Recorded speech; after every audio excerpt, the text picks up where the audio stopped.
Michael's our podcast partner. Welcome to the Regeneration Podcast, friends. On your screen, if you're watching on YouTube or momentarily through voice, you're going to recognize our guest again today. It's our third time with our friend Guido Preparata. How are you doing, Guido? Fine, thank you, Mike. How's everybody else? Anything change since we last saw you? Let me first say that, again, if people are attuned, and we hope they are, you were in the process of moving. So we've done probably, I don't know, maybe 20 of these podcasts so far, but one of my favorite memories was where you were moving from room to room in kind of an empty house, sitting down in different, and you never stopped with your talking, and just path-breaking stuff. I just thought it was a tour de force, and I'm sure a lot of our listeners remember that, Michael. I do remember. Yeah, it was correct. Virtual tour. That was great. So where did you end up? Where are you now? There's a move. I'm in Rome right now. I'm just we're camped here at my aunt's house, which is a floor above where I used to live in. And we'll be moving to the center of Italy, in Umbria, shortly to begin a new life. And so it's exciting. And I'm excited to meet you face to face for the first time in a few weeks. Indeed, in Umbria. Yeah. Well, Mike and I are gonna meet, hook up soon. I really look forward to that. Yeah, very exciting. Today we're going to go through, as used as a touchstone for our conversation, a book that both Michael and I have read. And it's a book about to be released, or can people find it already, Guido? I forget. One half of it has appeared as an afterword to a book by Sean Stone. Oliver Stone's son. Yeah. Oliver Stone's son, that was called The New World Order. Okay. And came out about 6 years ago. And so that first chapter is pretty much there with some revisions, and there's a whole new chapter added to that, which is kind of a follow-up to that part, which Sean was interested in the contribution of the Catholics to, the general power game. And so I addressed that, and then I continued doing so in the second part. Yeah. And so I think it's a wild ride. I've read it several times. What I thought we would use as something of a story arc today is some, I think, fructifying, provocative quotes or insights from your preface to the book, which brings together these two parts and kind of lays out kind of the theme of what you're going to unpack. And the preface is called A Cross Between Curtis LeMay and the Wizard of Oz. And Curtis LeMay, there's a Curtis LeMay quote that begins it. He's a general, and he says, "We scorched and boiled and baked to death more people in Tokyo on that night of March 9th through 10th, 1945, than went up in vapor at Hiroshima and Nagasaki combined." And that's your kind of incipit, if we take a word from a papal encyclical. What did you hope to? What were you hoping to stir up in people when you use that? And it's in connection, which I think I'll bring back, a quote from Jacques Ellul, somebody we've brought up before. Yeah. I don't know. I'm addressing. It's very much addressed to Americans, and just a people that's very, very close to my heart, for a variety of reasons. One, because I was myself born in the States and grew up, and it's a culture that I came to know very well. A second one is, if there's any chance of making major drastic changes, revolutionary changes to the world, all of us Europeans or non-Americans can talk as much as we want, but the job will have to be carried out by Americans, because they are close to the center of power and because it will be up to them. There's no other way around it. So, and so I have great hopes, but also great misgivings about it all, because, I also see very much that the power apparatus has stupefied its people. I mean, a rebellious tradition in the States existed up until exactly a century ago, and then they wiped it out. I guess the campaign of Eugene Debs and the American Socialist Party on that platform was the last vestiges of that movement. Of a true left, right? True left. Yeah. True anarchists, trade unions, the Wobblies, which Veblen cited, and a very important movement, and it's been completely erased and buried. And I cannot go into it. I could talk at length. A trip that I made with my wife to places like Centralia, Washington, where the Wobblies were very strong and a lot of massacres. They send militiamen to repress everything. And these are historical. These are landmarks in the history of the trade union movements of America. And you find these things in history books. There's not a trace where you go there. Some people remember and they take you to places. And I remember, anyway, one of them is an antique store, but some of the rooms were where they had the summary kangaroo court. And then when they hanged all the Wobblies at the nearby bridge, and there's pieces of that, but only locals will tell you where all of that is. So there is, all of this is to say that there is a memory, but it's no longer there. They've erased, and the people have been stupefied overall and fanaticized so much. And whenever you see Americans doing their duty as dissidents, a lot of them just are donning on their lapel the flag, and saying that we're doing our duty as patriots. And I'm saying, don't do that anymore. I mean, I know what you're doing, but see yourselves, remember Melville, patriots only to heaven. You got to connect with everybody else. Don't give a sense that you have a bigger task, but I mean, there's a world with you. And also remember that flag is already been trademarked by the state. It doesn't really belong to you. So every time you don it, it belongs, it's copyrighted. Yeah. It's not yours.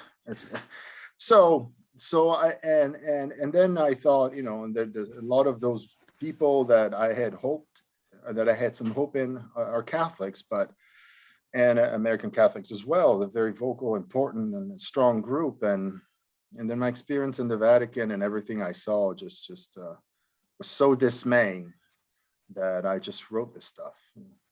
Fascinating. Yeah. So how about you mentioned the state? One of these, I think, insights I find provocative. I buy it, but you'll say in the preface, you're saying there's considerations that connect the discussion to current events that you're going to write about. Nationalism, the state, and the church have all become completely obsolete in the hypermodern era of the technostructure. They are husks. But while the structure has been gestating into full form, the collective mind of humanity, however, has not been. And I won't continue. So that's a bold statement. All these entities that we're taking for granted, you're saying are just husks, right? And then you go into, cultural lag, the notion that technology moves faster than anything else, and we're using old wineskins to try and understand so much of what's going on. And we're just failing to do it. Can you kind of say more about that? I don't know. It's a very broad problem. Husks. Yeah. I don't know. They say that it's very insidious because they say, well, nations do not exist. We live in a global era, but it's not the case. What happens is that after 1945, the victors, it's pretty much the Anglo American Commonwealth. It's the only cultural, self-standing, self-contained entity existing, and the rest is, as has been said, all the other countries. Who was it? It's what Margaret Thatcher said it, but somebody said it before her, long before, more important than her. I forget their name. Should know.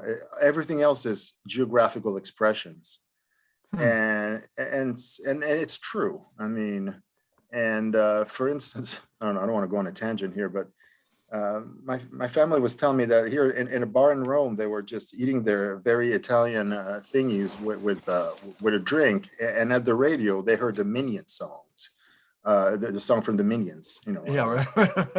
And it's like, man, there's no escape. I mean, we were in LA, but I mean, not that I have anything against the Minions, but it's like there's no escape. You will. Yep. There's only one cultural industry, and you're gonna get it everywhere you go.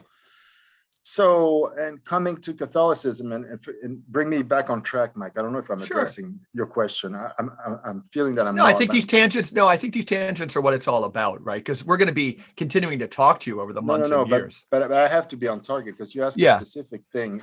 Husks and Catholicism. It's a husk, and I just every time and we talked about this before. Every time you talk to American Catholics, and generally I've only found myself with the conservative ones. I haven't had a chance of meeting. I did, but most of the time I was in a discussion that I was with the right wingers, and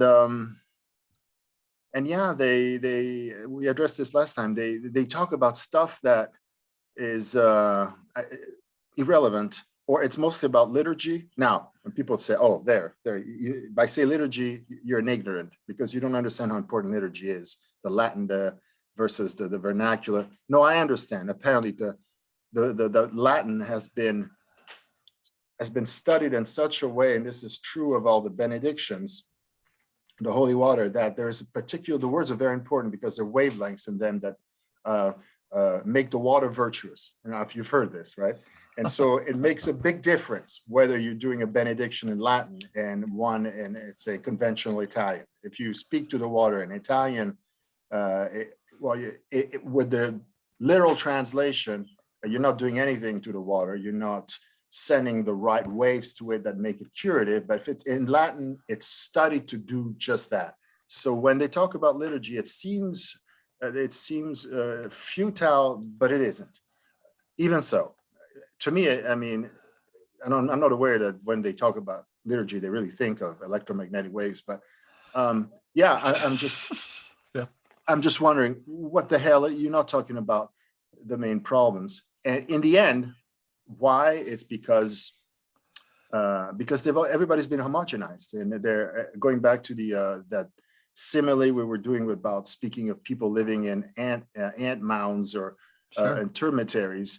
It's like everybody knows that he or she lives in the beehive, and there is no way out of it. And all this talk about freedom and Thomas and freedom, it's completely irrelevant. Freedom means you're free to do whatever you're allowed to do according to the dictates of this beehive in which you're in. And in the end, everybody's talking that language. And so you would expect from the Catholics, that they would speak a kind of a more, just liberation from the beehive, but there's no such thing. And so people say, big deal. And you haven't said anything. The church is part of the castle, and it's there to support the rich and pacify the poor. And what else could you possibly expect? And but it's that too would be too reductive, because inside the church there's all sorts of movements. But then this is something that you may know a lot better than I do. They've organized, the hierarchy has organized and juggle these movements in such a way that they don't cause any kind of ruckus inside the beehive. And so my point was, well, then if you don't cause any ruckus, you're completely useless now more than ever. And in fact, they are, because now, and it's been, now the papacy represents nothing. And it's been like this. And as I wrote, they've been making fun of the Pope being this, taxi and this embalmed nothingness since the time of Montesquieu. So we're talking the 1700s. So it's been in a long way coming in the making. And so we're just seeing it now. And so it makes perfect sense that the rulers of the world would just not destroy it, because it would have been stupid. They're super good at this. They bought it. It was like buying a soccer team, and it was great. They got a billion fans. Souls. Souls. It's you're buying a soccer team that has a fan base worth of 1 billion souls. And so, I mean, in this, the Anglo-American elite was very savvy. And so now the church, for some time, even before Francis, it just exudes and beams, establishment discourse, and it does. So my question is more, it's not that I'm lecturing or saying something deep. It's more like I'm addressing Catholics and I'm asking them, what's the point, right? Yeah. Is it alive? Yeah, it's I think we talked about this before. It's a zombie. Yeah, just like all the other structures. They're all there. They're moving, but they're zombies. They're not really alive anymore. No. And it's interesting you mentioned liturgy, and the Latin of the liturgy. I mean, so if you go back, and I was talking with students last week about this. I'm teaching a course on rhetoric, and we're talking, and part of the course on rhetoric is propaganda. And if you go back to the Middle Ages, and there might have been, debates amongst theologians and clergymen, but the peasantry didn't know about it. They were just going about their lives and celebrating liturgy. And in fact, even through Europe, there were so many different liturgies. Even in the continent of England, there were 5 different liturgies or 5 different rites, I should say, that were observed in the Middle Ages. And then the church tightened up. But what happened with the advent of the printing press, we know what happened with Luther, right? Then you have the ability to disseminate information in a relatively rapid form. And then with mass communication, with printing presses proliferating, and then gets into the age of radio, and it gets into the age of television, and gets into the age of the internet. It speeds up this. And if you notice, everybody's a Vatican expert now, right? Everybody's a theologian. Everybody went to church for they got interested. They read 2 of the questions of the Summa, and all of a sudden they're professional armchair theologians with their own website and everything. But that kind of disseminates what Guido's talking about. It keeps the facade going. And then it's not just in the church. I mean, church is a good example for it, but it keeps that appearance of power going. But what's really behind it, though, and that's what when I read your book, that's what I was kind of blown away. And I think Francis is a great example of that. In fact, we have 2 popes right now. You probably saw the photographs of the 2 popes getting together last week. It's like, and what. Both in wheelchairs. I mean, I don't think we'll share it today, but Guido has the funniest anecdote about an audience he had with Pope Benedict. I don't know if it's really fit for this podcast, but Guido has firsthand experience. Maybe another time. Yeah. Say more, Michael. I'm sorry. No, I mean, I think it's just like it's iconographic of this zombie image we're talking about of the husk, right? And there's these cardinals around, and it's relevant to whom? To right. whom? What's the deal here? I mean, is it just a kind of a visual rhetoric or a visual prop? Yeah. You know what I mean? No, it's insidious, and you raise an interesting point. And one of the tactics of empire, which we've noticed, is to make themselves appear weak when they're anything but. Mm-hmm. Not only that, they're anything but actually where they're actually full of vitality. And one way of doing this is to put all these geezers in front row. So the 2 popes in a wheelchair is like. I'd never thought of that. Go on. Yeah. But but they do it. What I'm saying right now, so a snapshot for me, and I think you're going to undermine it, is the American British Empire. They put geezers up in front, but it's very vital. But is the Catholic Church still vital? Good question. But think of the United States. They made it a battle against Sleepy Joe Biden and Trump. I mean, think of they could have put, how many youthful young senators and attractive, sexy types could have cast in that role? I don't know, 1.5 million. Mm-hmm. And they chose the most improbable. And again, same message. Look, and they feeding even some of this rhetoric, even here in the Vatican. Oh, end of empire, Heliogabalus or whatever, these degenerate, debauched emperors, end of empire. You have all these geezers, decrepit, nonsense. The church, who knows? yeah, you mentioned there's all these cardinals there. Yeah, there's a whole elite there of really, really savvy and, You've been you there, know, right? yeah, extremely, we've all met them, these people that lurk in those corridors that speak 24 languages, that know everything, and yeah, and so The it's deep all, Vatican, right? The deep Vatican, like the deep state, right? Yeah. the actual Vatican, which Yeah. we don't know. The rest is just, cutouts. Yeah. So your book goes on to tell, and again, Empire and Church, and it's going to be published. And we'll, even now, do you want to say like where and when people could look for it? That's our theme today. Yeah. God willing, in late autumn or in the winter, it should be on Amazon. Great. It's under my own label, and God willing, it will be there. I really want it to be there. It's taking this move is anyway. It should. Yeah, you're in the middle of a move, so we're teasing this. And Yeah. I know, again, based on previous podcasts, that people are interested in this stuff. No, I really want to get it up there.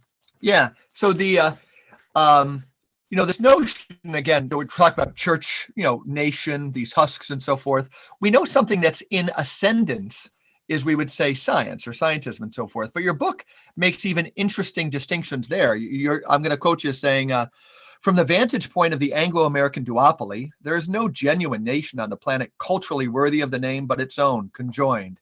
And we're talking about the Anglo American, the duopoly, and no true religion other than the devotional religion of man, which in itself professes with its hyper-articulate gospel of multicultural respect for diversity and its formidable cult of science, which you put in quotation marks, which again is not a science at all, but a cult of technology subservient to the perpetuation of the Commonwealth's parasitical elites and satraps.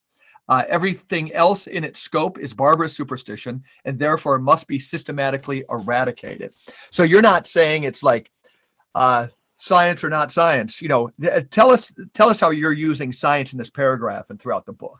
Yeah, it relates to what the stories that I'm telling about my own father and so on. And I mean, there have been cases where, and you hear from professionals and stories that I've heard from my dad, but you hear these things, and it's even in those fields, you think science, okay, somebody is doing something new. And I don't want to repeat myself if I've ever said this again, but we mentioned the case of cold fusion. We mentioned it, and we've all heard about these stories that there have been people that had devised ways of curing cancer, and everybody says, oh, those are urban legends and so on. But the most recent cases of cold fusion and the memory of water are two standard cases in history where top-level scientists, there was this guy, Bienveniste in France, and the discoverers of cold fusion or room temperature fusion. And one of them, Fleischmann, was a member of the Royal Academy. So these discovered something. And at that point, the response of the system was merciless. And so that tells you, that tells you that they're not for science, because even if somebody says this high level person tells you, I've seen something different, your duty and the imperative of the system is to see, let's give these people as many means as possible because they have observed something that wasn't there before. This is science. They didn't do that. They destroyed them. Yep. So and there are many cases, and there's a whole literature out there with which I'm only very, very poorly. I mean, I'm just very superficially familiar with.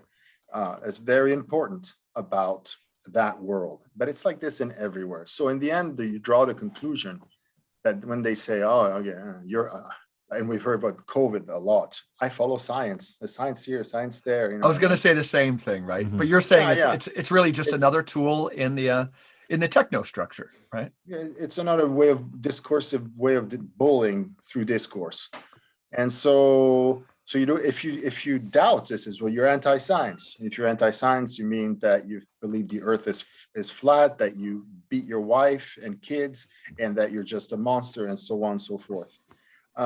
So in the end, it's obvious that science, knowledge, they're not interested in knowledge, and they they're ready to sacrifice their most talented people if need be, because, and that also tells you that no one in this system is irreplaceable, especially because it's not interested in science, in knowledge per se.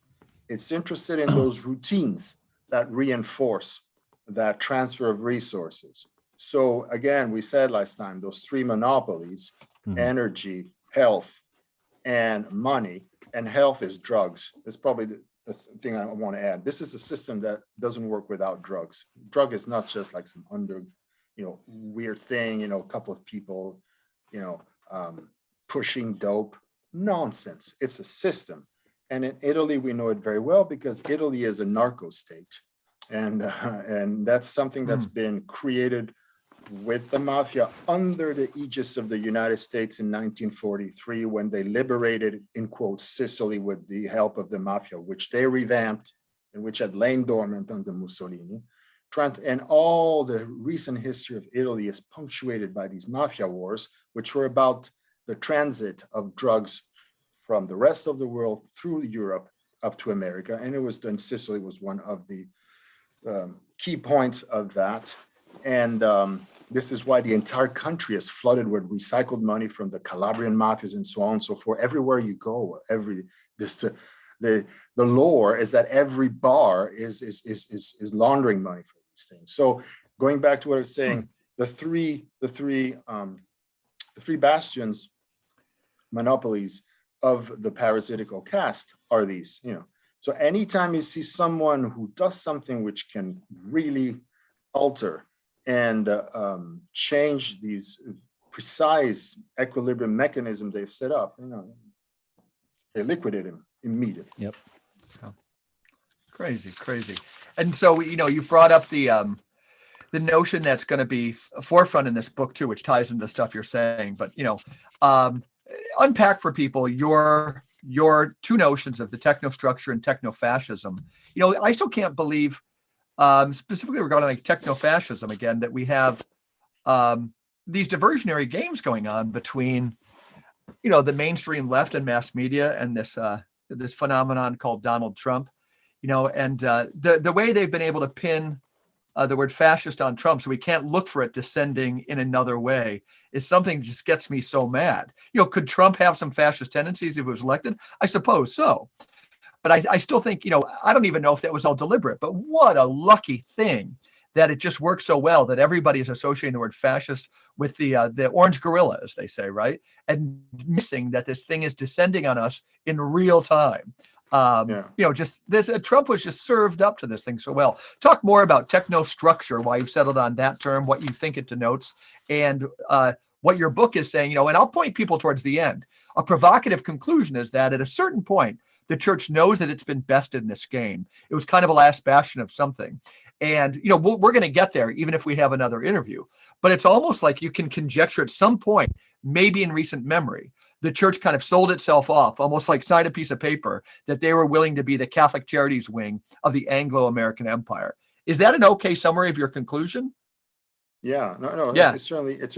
And I want to tell people where some of these side traps are going, to say, like, this is where we're dealing with. But the technostructure, you're saying, became totally dominant. And in kind of recent times, the church has been reduced to maybe now nothing, but only a servant of that. But this technostructure, wax eloquently on those two things, fascism, and help us with this fascism piece. What is a definition of it? Go ahead. I'd like to preface this by saying that for me, it's like we don't really know the story of any of these things, the history of the Vatican. It's like it's just a bunch of guesses that I have, because they don't let you know, they're not letting you understand anything. So it's a long, complex question. Fascism, it's the same thing. It's the same thing in Italy. Fascism was is one of these words, as we're saying, like, the flag's been appropriated by the system, by the elite. In Italy, the word fascist it has that there's already there's already a vehement attack in uttering it. What is it? A labial F, whatever. And fascist, and it's a great word, and it's completely owned by the left. In Italy especially. So we've had fascism, the communists defeated fascism. And ever since, and then we had the biggest communist party of the world, I mean, of Europe. And so they really, they banked on this word. And everybody, and it's just in the States now, it's kind of the same with Trump, and everybody just like, they take the high moral ground. And in the name of being, in Italian, the bleeding hearts, we call them the beautiful souls. Right? I like that a lot.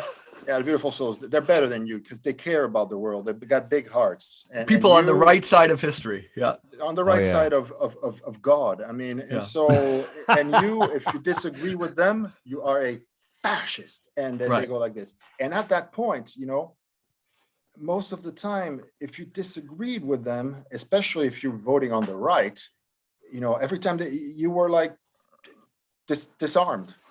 And then they would just say, then you would just like throw an insult at them, but it was over. At that point, you lost the battle. So, and they're doing the same with Trump.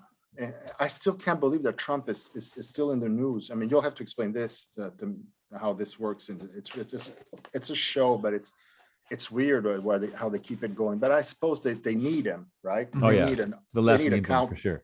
They need a counter alter, and I don't know, he's okay. I guess they couldn't have had a KKK guy to do that. It would have been too, I don't know, too obvious.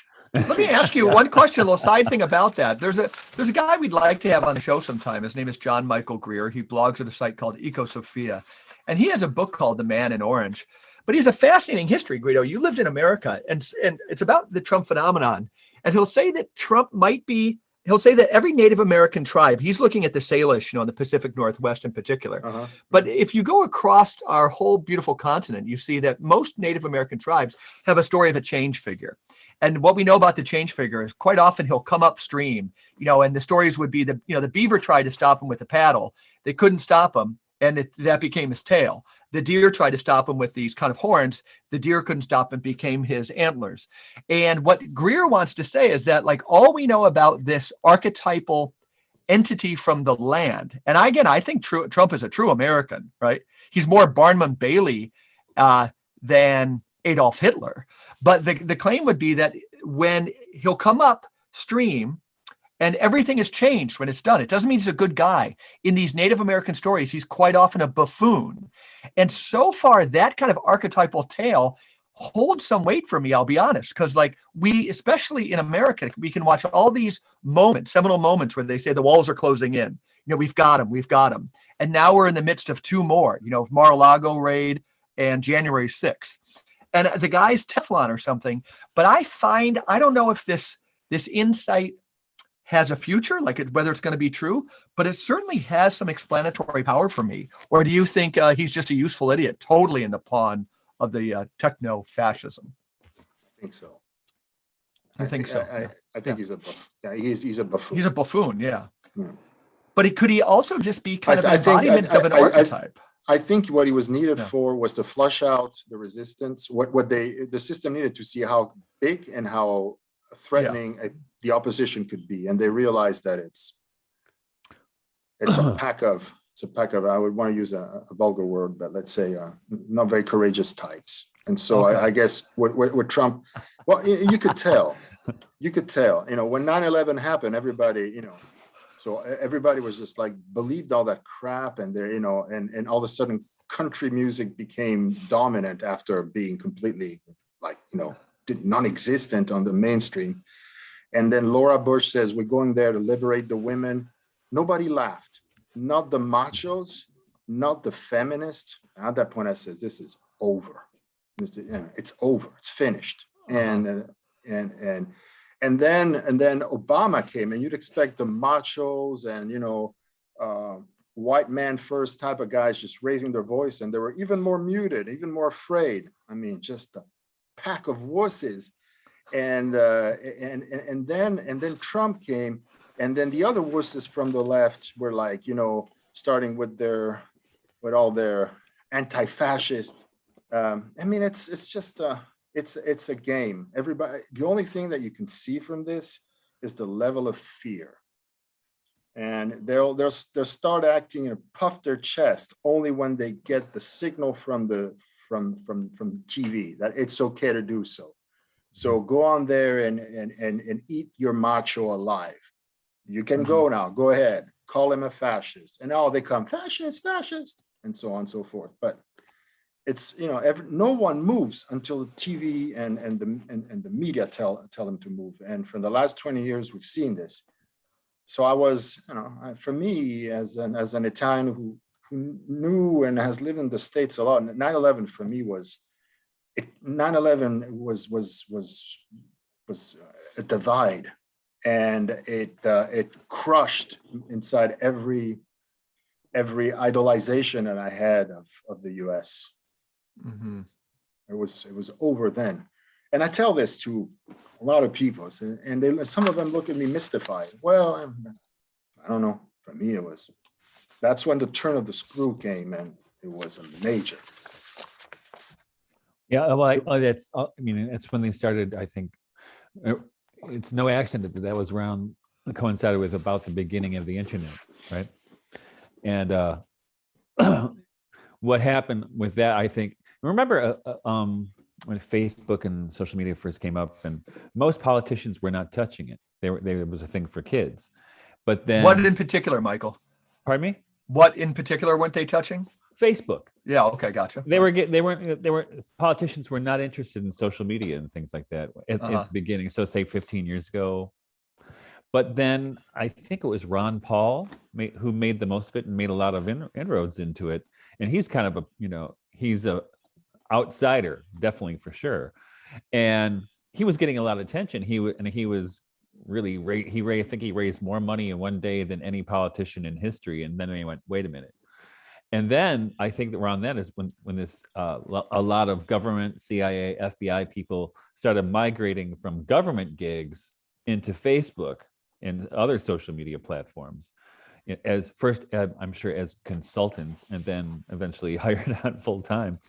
And but you saw that the establishment saw what a powerful tool this would be for mass formation, and they started to capitalize on it. And then you have, as we've seen a little bit with Obama, but even more with Trump, the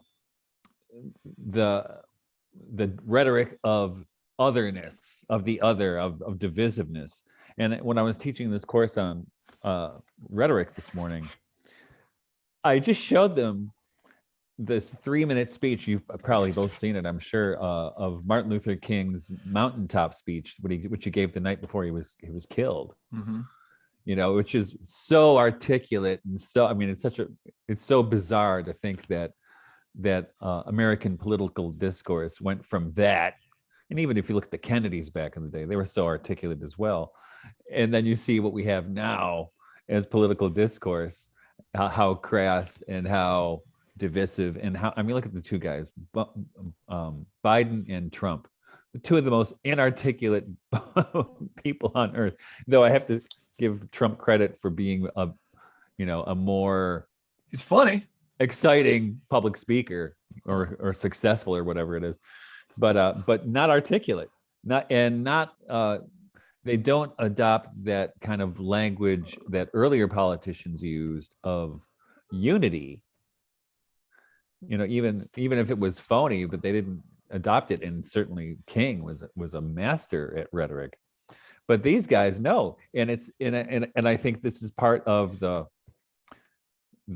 contribution of the technocrats and of technology to increase that divisiveness, and as Guido said, the fear that's perpetuated through this technology, in order to, well, A, distract, B, divide, while the technocracy goes about its business behind the scenes. Yes, very, very good. It's a very, very important intuition. Divide for sure, and they have done an amazing work. They have succeeded. Instill fear, of course, bureaucratically as always, and infantilize.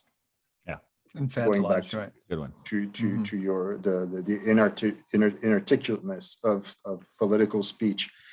And I've seen this in my brief spell in the school system.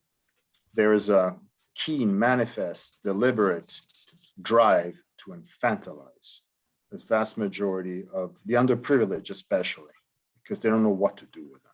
Mm-hmm. Where do you see it above and beyond saying that like the school system is a alma mater, like a mothering institution that has some, like, the medium is the message, that you suck that sacred teat until you're free to go out after how many years and so forth. What else did you see that was specifically infantilizing, so people can open their eyes to it? I agree with you. I spent last spring substituting in a school. Go ahead. Yeah, well, my experience was very sectorial. I mean, I was in a district that was 3/4. It was just it was non-white, and so I had the clear impression that the whites, the U.S. has never been as more segregated than now, right? Of course, then this language of respect and it wouldn't be as marked, because if there were respect and if there were very little racism, you wouldn't need this. But precisely because it's stronger than ever, so very high segregation, and so this very clear sense that all this mass of kids with no future, what they do, and in a sense it's linked to the Trump phenomenon, is that with standardized tests and they recruit only the type that they like, those that have ability for the logical mathematical way of thinking. And it doesn't even matter if those types, they're just good with crunching numbers. Yeah. Some of them, those particularly intelligent, understand what they do, but others don't This is even. the technostructure, how it works. It recruits these people. Completely. They need them. They're not hyper bright, but they're very good with numbers. Some of them, and some are both. But it's, and that's it. That's what standardized tests are about. So that's what they are for, and that's what they only care about. So they recruit two, so quote unquote smart kids per class, and the rest of them, it's like, you drift away, go flip burgers and whatever, and they just tell them stories that they're great, that they respect their different sort of intelligences. You might not be a logical one, but you're an artistic one, and I love that. Yeah, do you really? No, they don't give a damn about the arts anyway, but it sounds good and so on. So yeah, the impression I had was that they recruit those two in the structures, and the others they corral and they infantilize into a life of stupidity, into soul-deadening jobs, right? Well, and not only that, but they kind of track them into being brainless activists, right? So they know all the slogans to repeat, and they go to college or wherever else and repeat them, but I see this lots of times with college students, but they really lack the ability to think through anything. The political correctness, I saw that with my daughters, is not so much used per se. They're teaching kids to use language to I wouldn't want to say bully, but I don't want to be too trivial, into putting each one in its place. So whenever they see an opportunity to slap you in the face, then they use, it's like, oh, you just say something against that group, or you're just wearing something that's cultural appropriation. So it's like, not that they really give a damn if you just, wore a Mexican sombrero, and they really are, they care about what's the spirit of Mexico, and not that the Mexican would give a damn whether you wear a sombrero or not. They actually would like it, but that's not the point. But they see an opportunity to slap you in the face. Check your privilege. Yeah. Well, of putting you back into line, whatever you said, because you annoyed them for some reason. So what they're teaching these kids is to use this type of language. It could be something completely different in 20 years. But they use it's violence in speech and regimentation in speech, and but it's sold as destabilizing the structures of power when it's actually reifying the structures of power, right? Amongst kids, yeah, sure. I mean, but the kids don't care. I mean, they're conformists, and then if they need to teach you a lesson, they use whatever lingo they taught them, and they do that. So it's a way to keep up the aggressiveness and the bullying. There's not a parent listening to this who can't hear what you're saying, how our kids are there just teaching us lessons if they spend a day in the public schools, just constantly, they're just so good at like our kids are trying to put us in our place all the time. Yeah. But I even noticed that when, my daughters was coming home and say, and you hear this, oh, I can't believe you said that. And I said, Right. What did I say? And so they teach them this thing. So the level of aggressiveness is very high also. And then they wonder why there's so much violence. I like all the language, the level of aggressiveness. I mean, again, we got to get precise. And I see this interview, kind of staying on this theme of the technostructure, which is part of the first part of your book. Then we'll put that in another interview because your book will come out a little bit later in the context of history. But staying with the technostructure and some of this stuff, I just think it's a gold mine. When I first read the essay at the end of the Sean Stone book, I'd copied the whole thing, and then I singled out, I noticed, sometimes we have to look at what our body's doing. But your section on Ernst Junger and pain and how that relates to the technostructure, can you kind of riff on that for a while? Like, we're putting together the pieces of trying to understand this nightmare we're living right now.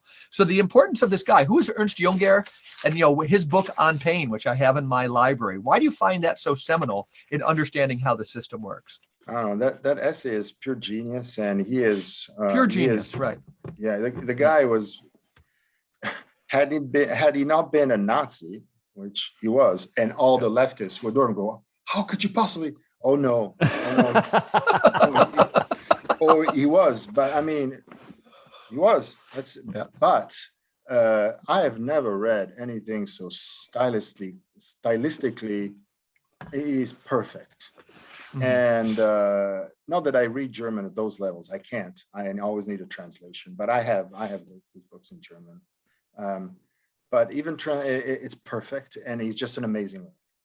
And I like reading fascists because they are uneasy in the beehive. For their own reasons that are not mine. I couldn't care less about the ethos of the warrior or the samurai cutting heads and all the stuff they like, and the emperors and all that's the Guénon stuff. It really breaks my balls, and pardon my French. I mean, whatever. But the fact that they are so uncomfortable in the technostructure makes them say a lot of interesting things because they are uncomfortable, and they critique. And if they're smart, they say interesting things. This is why there is merit in reading them. Unlike the Marxists, who are just, trash. And so,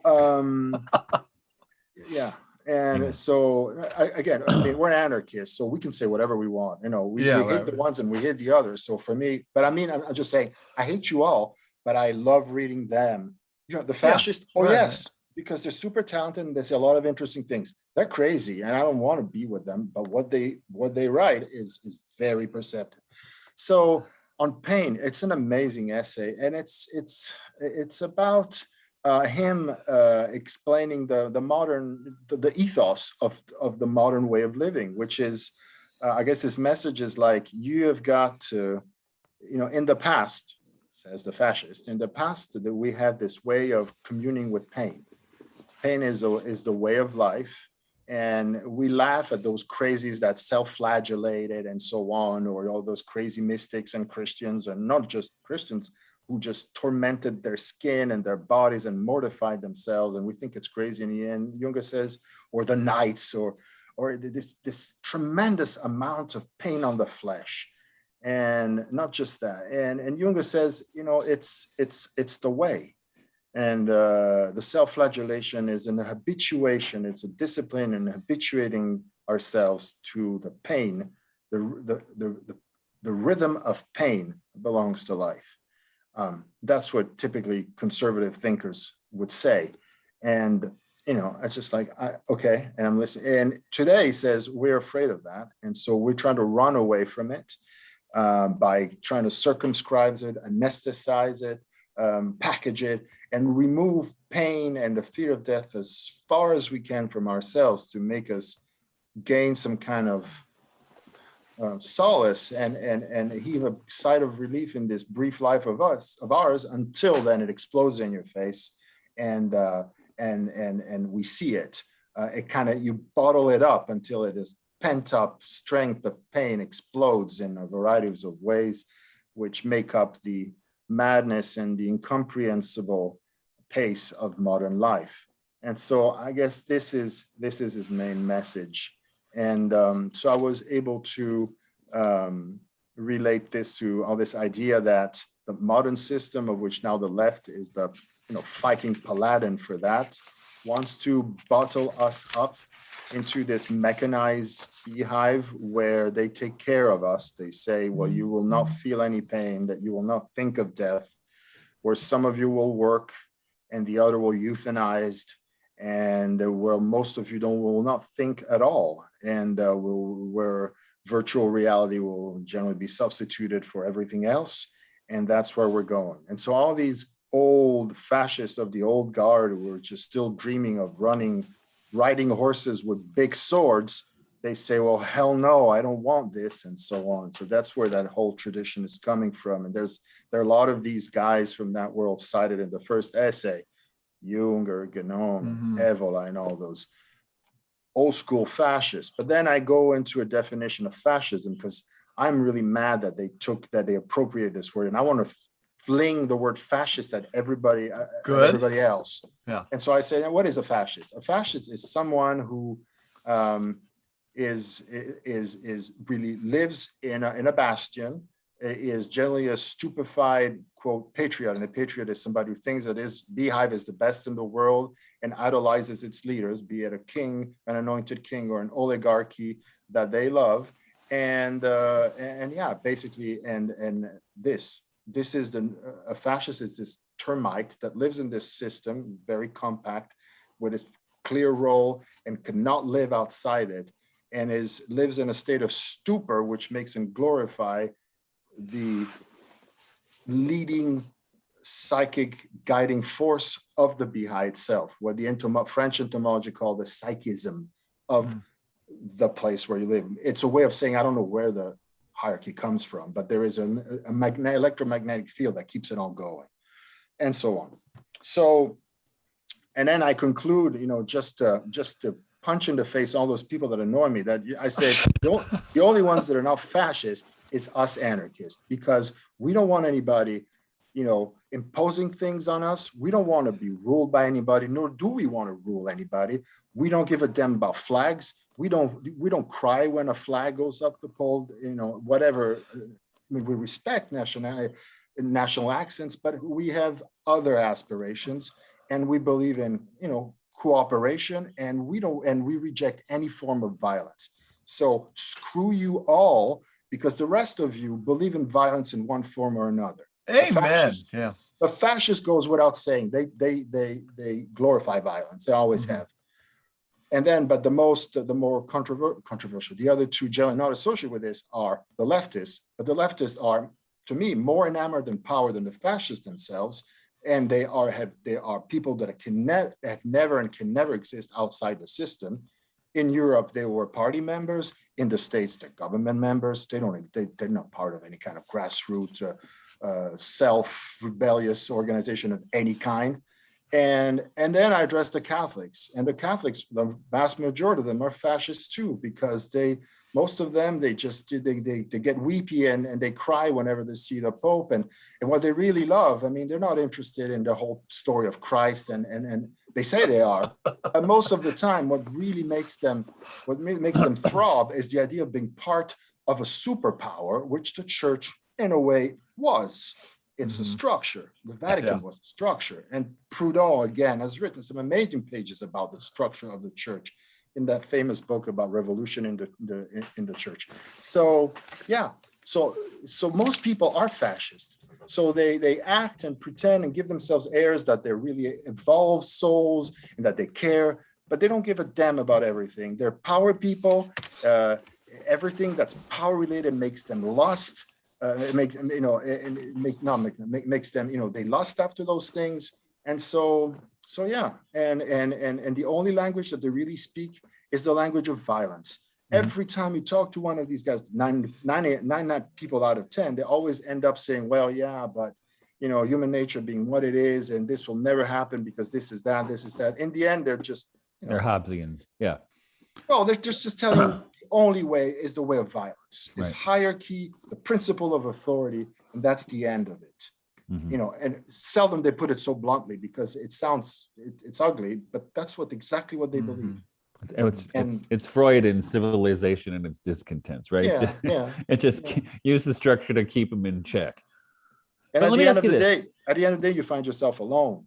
This is Exactly. why. Yeah, This is for sure. That's we're at the Anarchist table here. So here's my question, Guido, because one of the points you make in the book is the connection of the American neocons, the American Catholic neocons, and putting pressure on and bringing the Pope into the fold, right? So I think did that begin with John Paul? And yeah, so I how got, does that work? I mean, how does that work with those American Catholic neocons in this techno-fascist structure? Because I think it's one of the more interesting points in the book. yeah, I got all the many. story with long talks I had with friends of mine who inside Father the church. Jeff Langen. Yeah, Jeff. Jeff helped me a lot with this, and he he's a great expert on those things. And the neocons, now they're not. You don't hear about them anymore. They're out of fashion. They were huge. They're in the White House now. Yeah, they were huge after 9/11, as those of us who can remember those days. Now the power of the leftists is 10 times, 100,000 times. Those are the neocons. So haven't they morphed into the neocons though? That's the neocons morphed into the left. They've recycled themselves there, but yeah. And so now I just noticed that the rhetoric was identical to that of the Action Française, the Maurassians. It was the exact same thing, and using Catholicism as a tool of government. Michael So Novak in particular, many. It's good to have Catholics because they create good martyrs, good soldiers, and just good cannon fodder. Fanaticized and devout and patriotic at the same time, and exactly the kind of zombie that the system needs. And so, in that thing, the responsibility of the church has been tremendous and awful. And so Wow. That's where it comes I know. I was if I could copyright you, Guido, if I was a record mogul, you on the fascists and your definition of fascist. Again, we got to start breaking some of these down to 10-minute clips, Michael. But those are insights that just fly. I mean, your future is bright because nobody's talking like that with so much clarity. So another piece of this, unless Michael, you want to stay on the neocons a little bit more. No, I'm just saying. I mean, I would say they more, yeah. We'd probably have to give we have to have a 3-minute period of silence here on the podcast so the people who are all into that thing could digest that for a minute. But I think it's important. I mean, it's important. That's why I wanted to ask, because I think it's an important issue. And I think, as Mike was saying, you can see a lot of resonances with what those neocons were doing back then with the rhetoric you hear coming out of the White House and the American left now, which it sounds so similar. I mean, even starting with Obama, who was sold as this kind of almost moderate liberal savior, moral crusades. They have all got 50 moral crusades. Who right away became just a neocon, with a different party affiliation. I don't know. I think I don't know. We see things in this way. I don't think most people do. Yeah, I know. But I remember, we all remember when Obama got elected. It was like, kind of the Messiah was arriving, and the fact that he was just, and we complain about racism, but just the fact that he was non-white, and so people thought we're going to have a new kingdom, and I don't know. It's just.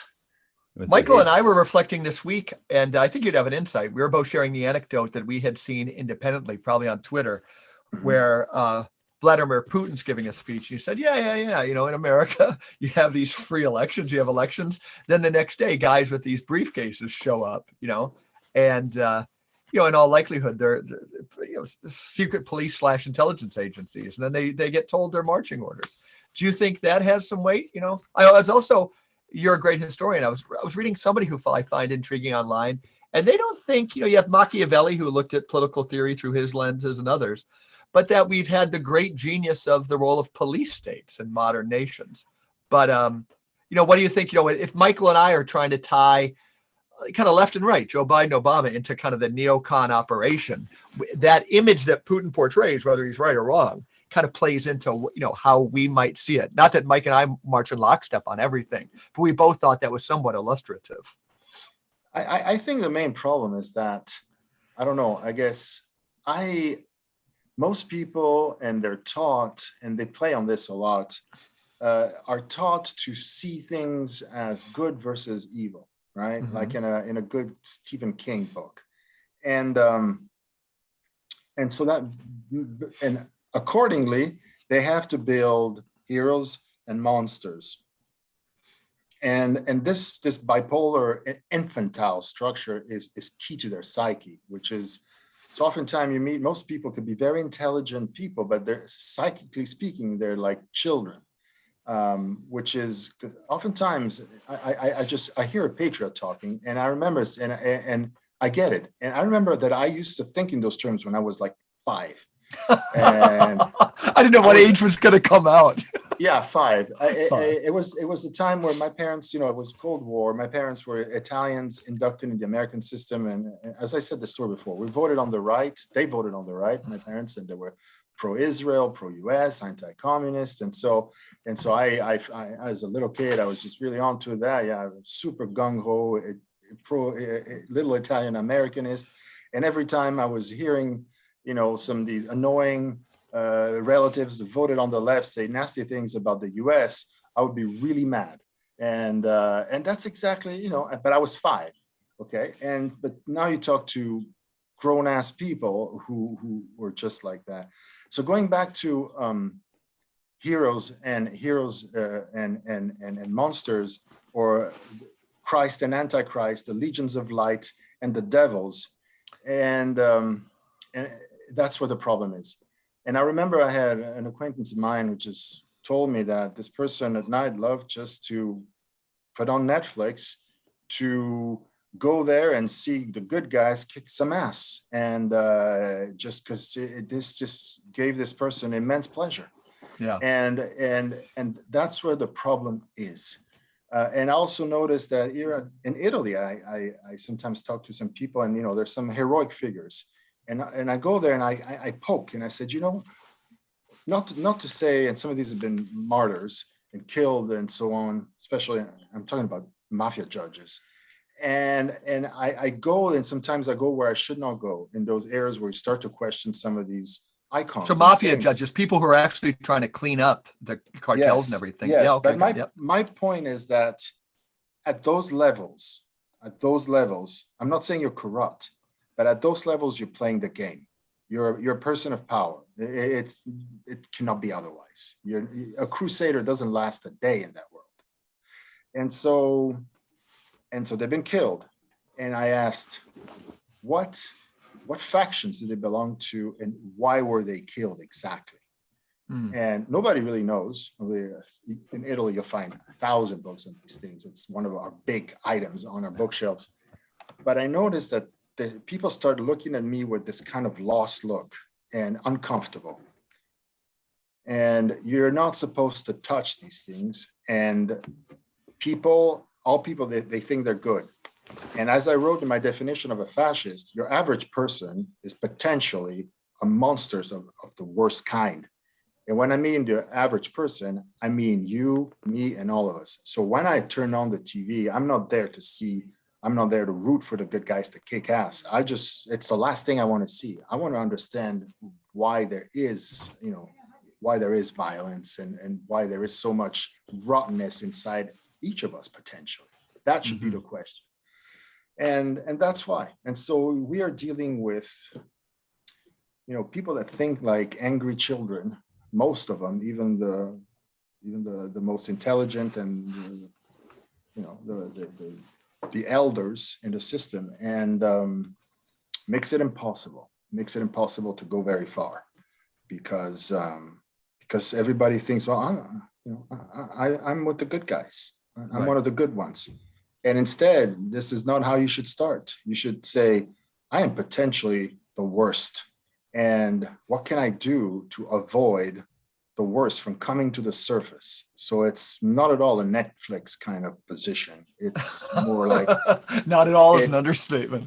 Yeah, I mean, I don't have anything against Netflix, but it's just this view of like, I just want to side with the good guy.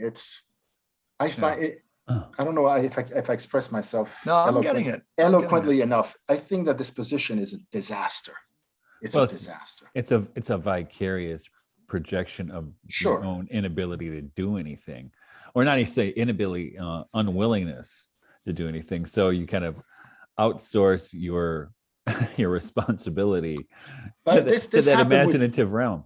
But I made a lot of people uncomfortable, even with JFK in my circles of anti-system friends. And I said, JFK, I mean, who the hell was he? How did he get the presidency? There was there was nothing about him. He was a mediocrity. The only reason why he rose to power was because of his father, basically. Right. And we turned this guy into a myth. I want to understand more. And some of them had already built, their world with the heroes and the monsters, and they wouldn't talk. They just said, enough. I'm not going to go there. And so, same thing. Why do we need heroes? Heroes, do they exist? Maybe they're faceless. And why is it so important that you have a pantheon full of heroes and that you put yourself along with them? It doesn't help me at all in understanding anything, as a matter of fact. Fascinating. I need the opposite stimulus to try to understand anything. Nor do I have such a great high idea of myself either, in that sense. Maybe this is, I don't know if it's the Catholicism that does this, but I'm very wary of what I am. It's good, I don't know. Because as modern people, we're so fragmented anyway, it's really hard to pinpoint what we are. And all this, I think, all that literature about us wearing masks and us being just a collection of masks. And then at the end of the day, there's nothing behind. There's lots of masks, but in the end, there's nothing behind the mask. It might be a cliche, but I don't know. Something to it as well, I think. You bet. So how about we I definitely see this as at least a two-parter. And if we look at today as putting together some of the bricks in this edifice called the Technostructure, and we weave in with a little more historical detail next time how a game was played between, certainly after World War II, between the Vatican and, say, the Anglo American Empire. I'll read a paragraph from your preface, but I want to alert readers too. It's a way of promoting your work as this book will come out. That Guido's mentioned his book, Conjuring Hitler, and you can find that online. Go look it up. You need to read it. And then another one that I just think is so essential to understand anything.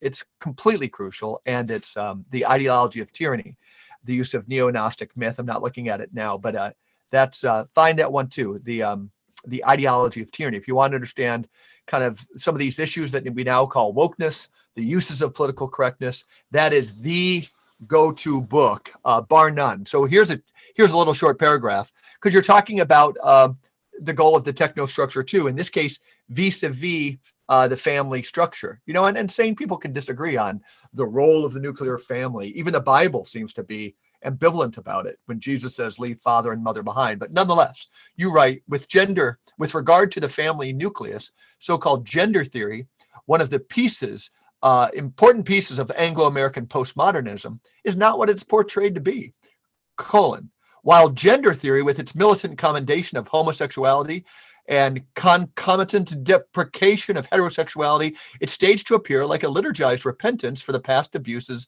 of machismo. Deep down, it is the gambit of a more sweeping maneuver of doing away with the family, which technofascism resents for two reasons. One, however much violence and dysfunction it may breed within its four walls, the family still represents a decisional unit not strictly under governmental control.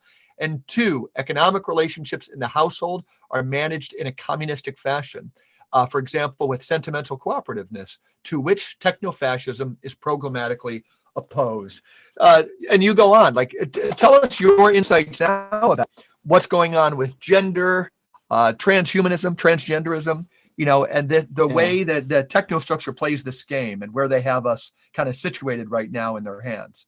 Yeah, as I said, I've yet to understand the story of the vaccine, but we'll eventually get to it as we keep our discussions going and feeding each other's thoughts. But yeah, for the gender story, it seems to be fitting in with the depopulation agenda, which is a cliche, but there's truth to it. And and communistically in the family, yes, the state decides how to distribute, not you. So yeah, the family is obnoxious in that regard. True, they may conquer the family by brainwashing the parents, and they do, but it doesn't always work. And I think we discussed this. The French president says, "I really want to emmerder." So this was, I really want to give hell to those who are voting against me, right? And this recalcitrance, it bothers the system. They want complete control. I mean, and so it's like 20% escapes. It's huge. We think it's not huge. You have 80, you should be happy. I'm not happy. 20% is huge away from my control. AIDS, the story of AIDS, which I'm pretty much convinced that it was utter fraud.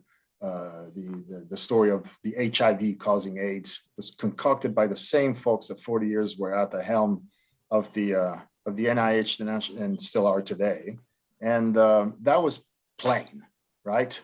Evil virus transmitted. It started with a gay community, a very circumscribed group, but then they made it into a sexual, that sexual pest, and then it conveniently migrated to Africa, where allegedly we were to believe that the genitalia of Africa was just infected, all of it. And so the message was condoms, condoms, condoms, condoms. In other words, there's too many of you, but whatever. So that was that. And then there is if they kill the familial nucleus, they can further destroy they can get further control of the reproductive apparatus in a way. And as far as, because and also they're playing on the fact that sexually we're very, very malleable. It is true that man and woman are created to procreate. But if you look at and I don't know if I've said this already, if you look at our sexual history, but even cursorily, we as human beings have done everything. So it's not strictly an instinct, you know what I mean?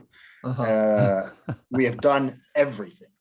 And so things, and even our sexual mores, if you look them anthropologically over the course of history, and sociology have done this, they change. Certain things were accepted, then they weren't, then they're accepted again, and they were not. The codes kept varying. Certain taboos stayed, but let's take, the worst, one of the worst for us, incest. Now, I remember reading, I don't know if I've told this story, I tell it all the time. I don't think so, yeah. When I was studying, when in high school, classical Italian high school here, they make you study Latin, Greek, and they made you read philology. And so you study, and they were representing Oedipus Rex, the tragedy where Oedipus, actually becomes his mother's lover without knowing, so commits the taboo. And it's supposedly in this scene, and then all the drama supposedly is supposed to cause shock in the audience because it is a taboo. And they were representing the show all over Greece. But there was one region in Greece where incest was not a taboo. And when that scene came, and I forget when it was, but that he has the realization that Jocasta his queen is actually his mom, from the crowd, they were getting, jeering and lurid comments and catcalls and whatnot. And so it's kind of, if you were the producer of that play and you would be, I forget what city it was, and I've been trying to find it, but what region, you'd think, whoops, that didn't go too well. What's wrong with That's this not the crowd? intended response. What's wrong with these guys? I mean, where the hell am I? And yeah, so we say, oh, Aristotle, Synderesis, or we know what the good is. We know what the proper sexual conduct is. Do we? According to our record, we absolutely don't.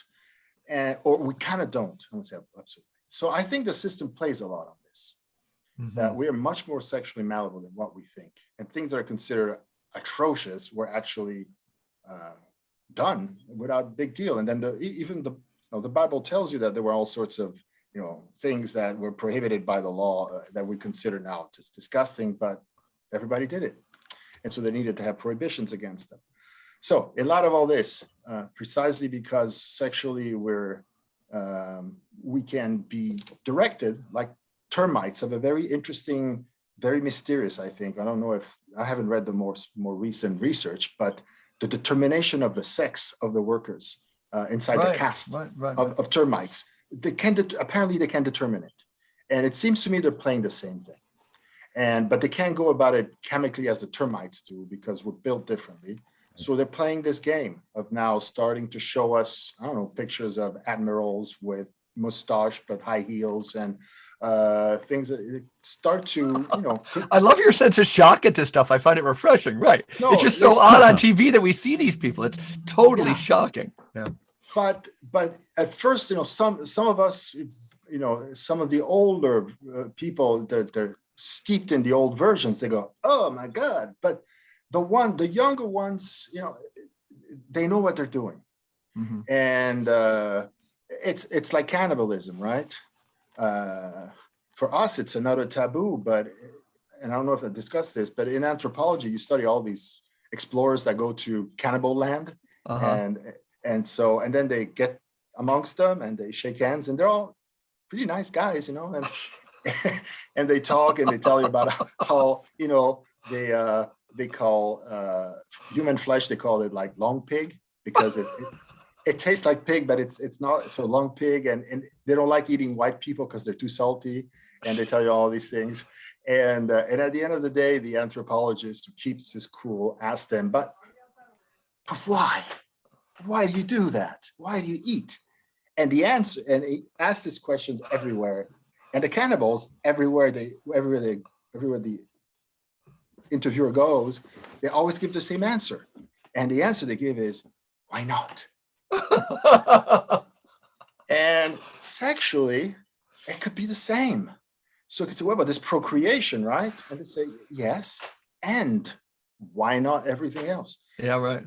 And so, because our record is staggeringly, let's call it diverse. So when the old school people tell us, oh, this is it, a man, woman, and they're good and bad. Yes, man and woman, okay, but good and bad, I don't know. It's more complicated, say. And I think we have people at the top who are hella good, and they're playing on this plasticity of our impulses as a disruptive tool, right? Or what's the end game there then? The end game is, I think, to castrate as much as possible because there's so much flesh that they don't know what to do with. Flesh, wow. Yeah. This is what Trump is about in a way. And some of the poetry I think you've articulated before with that is the notion that like sexless creatures are they work well in an assembly line, that they fit in. In the termitary you have drones, workers, and so forth. And the other piece that I had seen in William Blake this week, that at this stage of history, he's pretty prophetic in his cycles, but he sees the goal of the leaders is always to create hermaphrodites. And I think he was barking up a similar truth when you put his use of the word hermaphrodite in context. He's saying the same thing. He could see it so clearly. That's a great quote, and please pass. I'll send you some stuff. Yeah. Oh yeah, this is fantastic. Hermaphrodites. Didn't think of that one. That's great. But beautiful. I was saying, please do. Trump. I mean, what was Trump about? This MAGA thing. Again, flush out how much opposition, because all their supporters, who are they? There were people that just because they Fascinating. were Yeah. establishment whites would get inducted into the lower strata of the alphas by default. But in the new system, where the Commonwealth owns the world, it owns the world. It can recruit the best talent from everywhere it wishes. It doesn't need lesser intelligences, even white and autochthonous. They're disposable. They can dispose of the highest minds in their scientific apparatus anyway. Imagine like second, third tier minds in the technostructure. So, these are the people who have left, feel abandoned. And so I guess they wanted to see how many there were and how, as I said before, and how threatening. And I think they're substantial group and not dangerous in the least. Huh. So how about that? Unless Michael or Guido, you have kind of concluding comments. It's the idea that we're piecing together here some of the, deeper understanding of the technostructure and technofascism, and then we plan to put this organization and to tell the story of, who wields it, the Anglo American Commonwealth, how this was deployed, mostly in the 20th century. But you're going to use great references from Dante, the Guelphs and the Ghibelline, if I'm pronouncing that right. Well, I certainly know the concept well in the group, but these are fascinating essays. So we've got at least one, if not two more on this book. And I think the timing is going to be good. Maybe part 3 will come out right when you're releasing your book. So I hope that's a reason for hope, Guido. Yeah. And reminding people, is your website back up and running? I'll be honest that after the last one on anarchism, somebody wrote to me and said it might have even been hacked. They got like booby pictures or something, so they want, you can check it again or have Suzanne check it. Oh, wow. Okay. I forgot. And you would think I'd be able to look that up that day. And I might have even responded to the commentator on YouTube, but anyhow, so find these books. You're going to find Conjuring Hitler and the Ideology of Tyranny, and they're going to help you start piecing together a series of other books. I have an essay I read, and we'll do a show on this one time. Guido wrote a very seminal essay on 9/11, the whole history of the U.S. involvement in Afghanistan. And so a lot more forthcoming. So I encourage people, we get a lot of good feedback when we have you on, Guido. And, we're helping people to understand the larger corpus. Michael, concluding thoughts or anything? How are you doing this week? I'm good to go. Actually, speaking of insects, I harvested a bunch of honey the other day and got stung 4 times. Wow. Which never happens, but they got stuck under my sleeve because they don't like to sting. But if they get afraid, they'll let you have it. Yeah. So lots to actually, when Guido was talking about gender at this time of the year, what happens, in fact, they're about to do it. If they haven't done it already today, I haven't checked. The workers drive out the drones. The drones get kicked out of the hive to go starve. Mm-hmm. And because they're of no use anymore because the queen's not going to be laying anymore. Or they can overcharge people for electricity for a long, cold winter. And they do. I mean, and that's what the worker bees do. Yeah. Decide the gender of the eggs. Yeah. And the way they treat the eggs is what you have. So you better believe the technocracy studies this. Yeah. Yeah. So, well, this is great. Guido, I'll see you in a couple of weeks in Umbria. Right. And yes. and we'll talk then. Maybe we can talk about it on a future podcast. You'd said like cool things going on in your house. You had some concerns, so we'll talk about that too. Hopefully, we'll have a cool, shocking story to share with people. I tell you, I have a lot of experience in that background, so we teased it now. Yeah, awesome. Thanks everybody for listening to the Regeneration Podcast. We'll see you again next week.